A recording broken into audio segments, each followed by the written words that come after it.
Nous sommes très contents d'avoir pu maintenir le salon UAV Day, malgré des conditions effectivement sanitaires. Mais on sentait la nécessité, de par la filière, de par la demande qu'on avait, de maintenir un événement drone en Aquitaine, ici sur Bordeaux, pour, on va dire à notre niveau, participer au rebond, à la relance économique. Et je pense que la filière drone peut être, on va dire, un des axes de rebond de la filière de manière générale aéronautique en France. UAV Day, c'est un peu le teaser, c'est un peu l'effet annonciateur, on va dire, du futur salon UAV Show qui aura lieu donc l'année prochaine, 19, 20 et 21 octobre à Bordeaux, cette fois-ci, mais toujours avec un espace entre guillemets démonstration qui aura lieu ici, sur notre centre d'essai de Césadrone.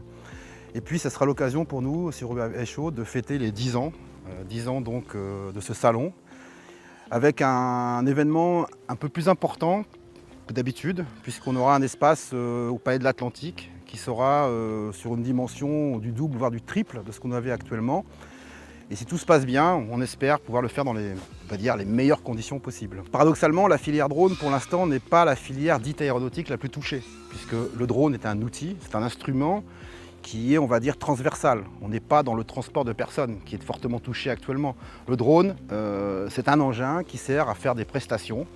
Et puis ces prestations se déroulent sur des secteurs d'activité qui ne sont pas trop impactés par la crise. C'est la sécurité, c'est la surveillance, c'est l'environnement, c'est l'agriculture de précision. Donc ce marché, et puis l'audiovisuel bien entendu, qui se maintient toujours à un niveau très très fort dans la filière. Donc cette filière finalement n'est pas impactée et je pense que les années à venir, les mois et les années à venir, devrait connaître normalement un essor assez important. Et puis cette réglementation que nous avons en France, la chance d'avoir quand même un des premiers pays à avoir régulé, à avoir autorisé les prestations de drones, cette réglementation est en évolution continue. On l'a vu aujourd'hui ici encore avec la présence de la DGAC.